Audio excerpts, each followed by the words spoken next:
Olá, meu nome é Andrei Soares, estou hoje aqui com meu amigo Fernando Sabino, oncologista clínico do Hospital Santa Lúcia em Brasília, oncologista clínico do Hospital da Universidade de Brasília também e membro do LACOG-GU.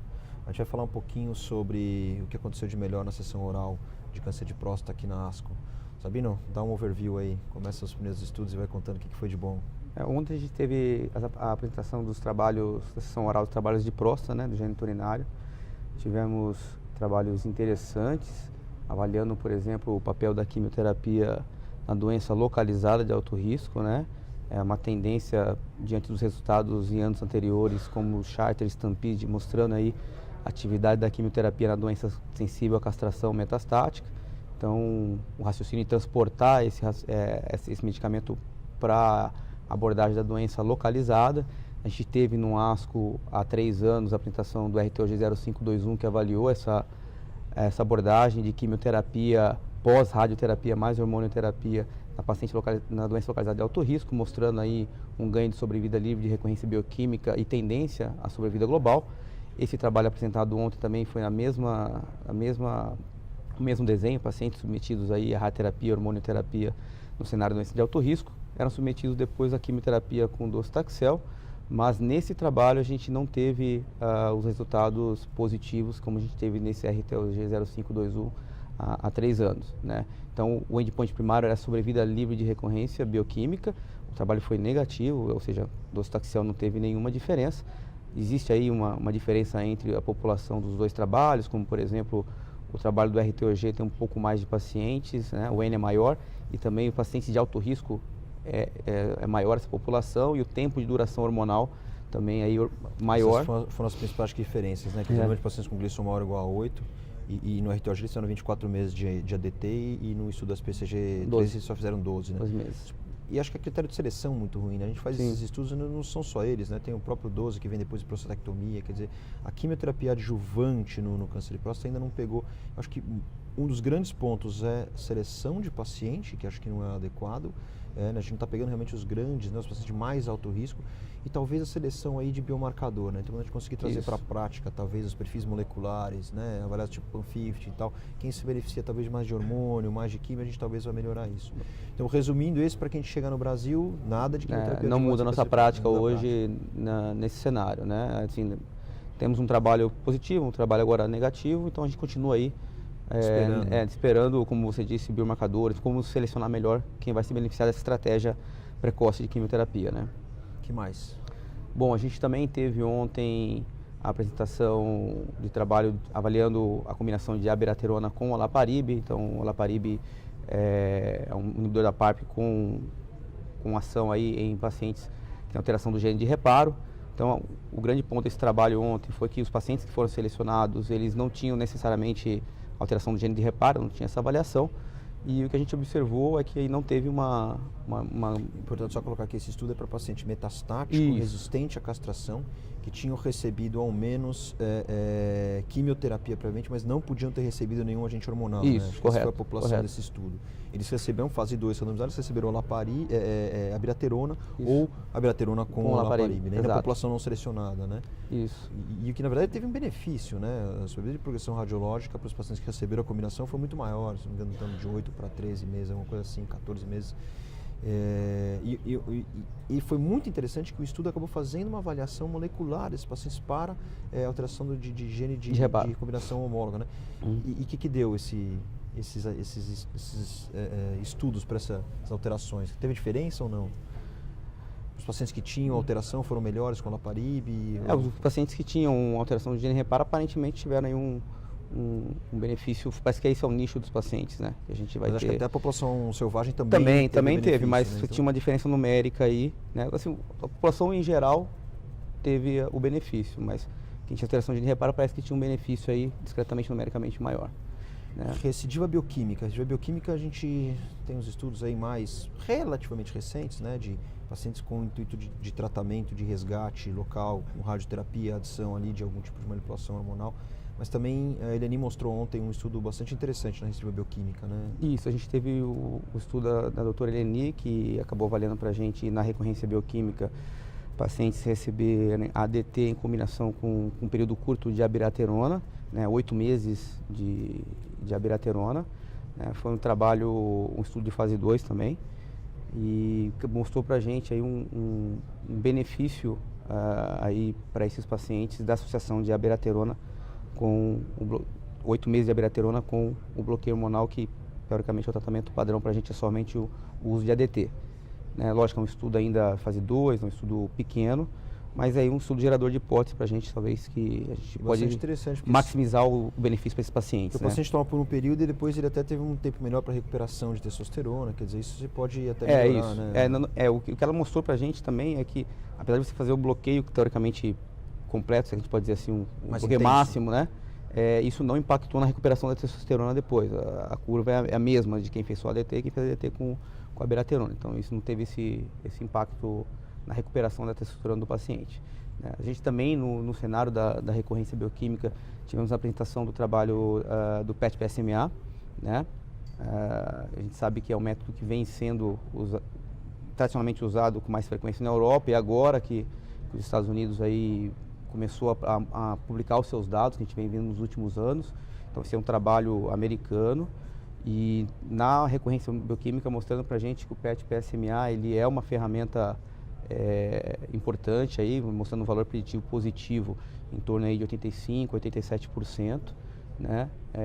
Principalmente aí em valores de PSA acima de meio a 1, a gente tem aí uma taxa de detecção em torno de 60%, foi isso que o trabalho mostrou para a gente, com confirmação histológica, né? Então, foi um trabalho também bem interessante aí, colocando para a gente, reforçando o papel do PET-PSMA nesse cenário da recorrência bioquímica. Acho que esse é o grande ponto. Esse é o grande cenário do PET-PSMA, né? Então, a gente tem que entender que ele tem sido extrapolado muitas vezes para ser utilizado no estadiamento. Talvez a gente possa até cada vez abrir mais a discussão para o paciente de muito alto risco no estadiamento. Muito frustra o uso depois, né, do paciente com avaliação de resposta ou doença metastática, mas na recorrência bioquímica a gente tem tido diversos estudos mostrando mudança de conduta, esse estudo agora mostrando em relação ao valor preditivo positivo, a sensibilidade do teste bastante alta, em torno de 80%, e lembrando que tinha uma boa parte de pacientes desse estudo que tinham um PSA até meio, né? A sensibilidade para esses pacientes foi em torno de 40% a 45%, que já tinha sido mostrado numa meta-análise de 9 estudos prévios, mas mesmo assim é muito grande, né? Quer dizer, eu acho que é uma ferramenta que veio para auxiliar e para ajudar, né? A gente pode potencialmente tratar melhor os pacientes, né? Com certeza. E de novo, eu reforço que é importante porque a gente vinha vendo muitas publicações europeias em relação ao PET-PSMA, e agora a gente começa a ver que esse é um método que o americano agora também está acreditando e está publicando e está confirmando os dados que a gente via anteriormente de trabalhos europeus. Biomarcadores, a gente já tinha alguns dados interessantes e parece que tem um trabalho legal, né? A gente vem já de alguns anos com publicações no England, apresentações em vários congressos, ASCO, ESMO, da avaliação de uma variante do receptor endogênio chamada RB7, que todo mundo já conhece, já ouviu falar. E a gente teve um estudo chamado Prophecy, que é um estudo que é prospectivo, duplo cego, e que comparou para a gente os dois testes disponíveis hoje que a gente tem para fazer essa avaliação de RB7. Esses testes não são validados, mas é o que tem no mercado, um chamado Agna Test, outro chamado EPIC. Então, nesse estudo, eles pegaram os pacientes que iriam iniciar tratamento, eles faziam a coleta da biópsia líquida, faziam uma avaliação no primeiro ponto, na troca do tratamento eles faziam uma segunda coleta, uma segunda avaliação, e numa outra fase de tratamento, novamente uma nova coleta, uma nova avaliação. Tá? Então, eles apresentaram os dados ontem para a gente, mostrando aí uma concordância entre os exames em torno de 80%, né, que é algo importante, mostrando para a gente também que aqueles pacientes com a RB7 positivo em qualquer um dos testes, eles têm um pouco benefício aí em uma terapia hormonal subsequente, como a abiraterona ou enzalutamida, né? Acho que a mensagem bastante importante do RV7 é que a gente tinha passado um tempo, né, a gente achou que era, no começo a gente achou que era ótimo, depois ficou aquela discussão que era ruim, mas a mensagem é que é um teste importante sim, a gente deveria né, trazer cada vez mais realmente à prática. A gente já tem um EPIC aqui nos Estados Unidos que está aprovado para se fazer, mas ele é um teste basicamente preditivo de não resposta, né? Acho que esse é importante, tem que fazer. Então, é um teste preditivo de não resposta. Então, quem é positivo, por exemplo, pelo EPIC, a resposta foi 0, né? Nos 11 pacientes que eram positivos. E pelo Agna Test, 3 pacientes de 28 pacientes responderam. Provavelmente isso tem um pouquinho por conta da diferença dos testes. O Agna é RNA mensageiro, o EPIC vê em célula circulante. E há uma possibilidade de você conseguir localizar a tal da localização nuclear melhor, talvez no EPIC, do que no Agna Test. Então parece que realmente a localização nuclear é realmente muito mais importante do que somente a presença do RV7. Então, vamos dizer que seria um pouquinho mais específico, mas ao mesmo tempo a avaliação de presença de RV7 foi um pouco maior no Agna Test, então talvez mais sensível. É uma correlação interessante. E os dois testes mostraram para a gente também que a presença de RV7, tanto no EPIC quanto no Agna, as curvas de sobrevida global assim, são realmente muito parecidas entre os dois testes, quando eles são avaliados, né? A presença do RV7 também é um fator aí prognóstico de sobrevida global e sobrevida livre de recorrência radiológica. E correlacionado com um maior número de células tumorais circulantes como um todo, né? E clinicamente foi interessante porque essa era uma correlação com alguns achados clínicos laboratoriais do que poderiam ser os pacientes que tinham RV7 positivo. Então, isso sim acho que a gente pode levar para a prática clínica, onde a gente tem que tomar um pouquinho de cuidado. Tinha uma correlação muito grande, muito importante com o valor de DHL e com fosfatase alcalina. Então, os pacientes que tinham RV7 positivo, em geral, eles tinham realmente um aumento de DHL importante e fosfatase alcalina. Então, talvez isso na prática clínica é uma coisa simples, a gente pode ficar um pouquinho mais atento. E, por outro lado, lembrando que o RV7 negativo não necessariamente confirma uma resposta, né? Quer dizer, outros prováveis fatores... Outras alterações aí, outras mutações, outras alterações, algum gene de reparo, algo do gênero, também vão influenciar para essa... a não resposta. A não resposta aos agentes hormonais. Vamos passar rapidamente alguns pontos agora, então, para a gente encerrar. Alguma coisa sobre epidemiológico, falar só um pouquinho sobre o trabalho entre brancos e negros. Um levantamento grande do comportamento do câncer de próstata em pacientes afrodescendentes, né, americanos, trabalho americano. A primeira coisa que ela mostrou para a gente é que a população afrodescendente, da maioria dos estudos, é em torno aí de 4%, ou seja, muito pouco representado. Né? E a conclusão final é que aparentemente a sobrevida é a mesma entre afrodescendentes e pacientes de outra etnias, pelo menos nesse levantamento dela. Há 2 dias a gente já estava até conversando agora há pouco sobre um outro estudo que tinha mostrado, quer dizer, os afrodescendentes ele tem um risco maior de desenvolvimento do câncer de próstata, mas parece que o que a gente tinha de prognóstico pior, não, pelo menos com tratamento é igual. E tem um estudo interessante, 50 pacientes de cada braço, brancos e negros, entre abiraterona. E o resultado foi exatamente igual entre os dois. Eu acho que o que foi diferente, foi muito interessante nesse estudo, que foi um pôster, foi que o perfil toxicidade foi muito diferente, né? Muito mais fadiga, por exemplo, em branco, muito mais hipocalemia, hipertensão, desordens cardíacas em negros. Então, talvez algum tipo de polimorfismo faça com que essas populações diferentes respondam e tenham toxicidades diferentes. Mas acho que a grande mensagem que você falou é a baixíssima representatividade nos estudos clínicos. Temos aqui 30 segundos para você falar para mim de imunoterapia e radiofármaco. Bom, rapidamente, então a gente teve ontem a apresentação de avaliação de pembrolizumab, que é um anti-PDL1 em câncer de próstata resistente à castração politratado. Então, os pacientes eles tinham recebido uma ou mais linha hormonal e tinham que ter falhado a docetaxel. Tá? Então, em torno de 130 pacientes foram avaliados. É um trabalho de 3 coortes, foram apresentados ontem os dados das primeiras 2 coortes. E o que a gente viu aí é uma taxa de resposta em torno aí de 4% com imunoterapia. Quando é feita uma análise de subgrupo em relação a algumas alterações aí de gene de reparo, essa taxa de resposta aumenta um pouco aí para em torno de 11% em quem tem alguma alteração de gene de reparo.